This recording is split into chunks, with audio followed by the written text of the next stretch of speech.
How successful do you think the Freedom Convoy was? Well, it was probably quite a bit more successful than we could have ever dreamed. We stayed for 4 weeks.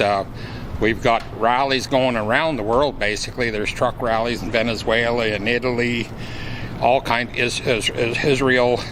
The States had huge convoys this weekend around Washington, D.C. in every state. This past weekend we had people holding hands right across the country, right from BC right through to PEI in Newfoundland, just thousands and thousands of people. The message is getting out there. The world is copying us.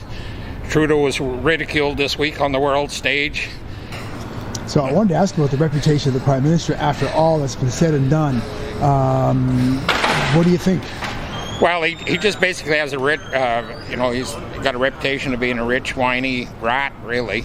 He's just being a spoiled child, getting even with them. Watson's career is in tatters. Steve Bell, the new interim police chief, he's ridiculed around the world. The whole Ottawa Police Services Board has either resigned or been fired. They're being replaced by appointees from Doug Ford's office. So, we've really cleaned house here in Ottawa, I think. Freedom! What's the next step for the Freedom Convoy? Well, I think we're just going to continue with the pressure, keeping it up. It's basically all up to the courts now and behind the scenes arm wrestling. But it's just like when we did the farm things 15 years ago.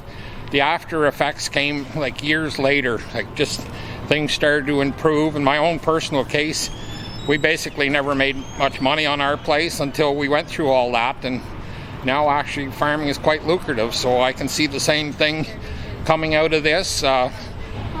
Pretty much half the world now is woken up to the fact that governments are not on our side. Now it seems that what's left is the federal mandates and the mandates, the vaccination to get on public transport. Yeah, and I think they're going to slowly fall by the wayside. Trudeau's too much of a child to just man up and admit he was wrong and go forward. He's going to just play this like a spoiled child right to the end, but it's falling all over the world, and Canada's just going to be ridiculed until they're put in their place.